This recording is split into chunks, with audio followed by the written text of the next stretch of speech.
Au café, Jean a des questions sur ce qui se passe vraiment dans les sables bitumineux. Son amie Julie travaille pour le régulateur de l'énergie de l'Alberta, organisme ayant une longue expérience dans le domaine et qui doit assurer la sécurité de toute activité pétrolière et gazière, ainsi que le respect des exigences réglementaires et environnementales, incluant la mise en valeur des sables bitumineux. Tout d'abord, Jean se demande en quoi consistent les sables bitumineux exactement. Julie explique que les sables bitumineux sont un mélange de sable, d'argile, d'eau et de pétrole. Or, à l'état naturel, ce pétrole est très lourd et ne coule pas dans des conditions normales. On appelle bitume ce pétrole très lourd. Imaginez un grain de sable entouré de couches d'eau. Le pétrole est pris entre les grains de sable. Il est difficile de séparer le pétrole du sable. Ce n'est que dernièrement qu'il est devenu possible de le faire grâce aux innovations et à la technologie. Une fois que le pétrole est séparé, on peut l'utiliser pour faire des produits comme des stylos à billes, des bottes de caoutchouc, des gommes à effacer, des pneus et de l'essence. Jean fait remarquer que le Canada semble avoir beaucoup de sables bitumineux. Il a raison. Les sables bitumineux du Canada représentent un des plus gros gisements pétroliers au monde, dont presque la totalité se trouve dans la forêt boréale du nord de l'Alberta. Julie montre la forêt boréale qui s'étend à travers le Canada. D'ailleurs, plus de la moitié de la province fait partie de cette forêt.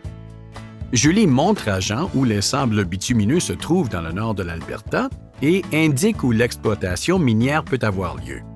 À peine 5% des terres contenant des sables bitumineux se trouvent assez près de la surface pour être exploitées. Cela veut dire qu'une grande partie du pétrole se trouve à une trop grande profondeur pour être exploité. Les entreprises ont développé des techniques de forage pour aller chercher ce pétrole. Cette démarche s'appelle récupération in situ ou exploitation sur place.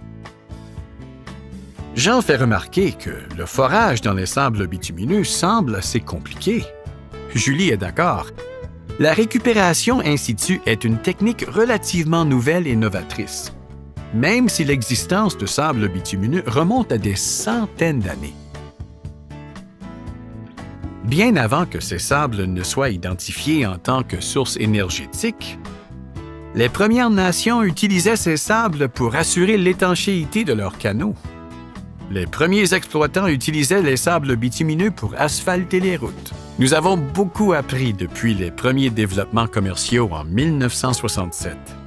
De nos jours, la technologie et les innovations continuent d'améliorer les moyens d'exploiter les sables bitumineux et d'en réduire l'impact sur l'environnement. Que les sables bitumineux soient exploités par forage ou exploitation minière, le régulateur s'assure que l'activité ne présente pas de danger, que les règles sont respectées et que l'environnement est protégé. Jean connaît maintenant les principes de base des sables bitumineux et est prêt à en savoir plus. Qu'en est-il de l'activité minière? Pour continuer à parler d'énergie, cliquez sur les liens ci-dessous ou allez au site du régulateur de l'énergie de l'Alberta au aer.ca.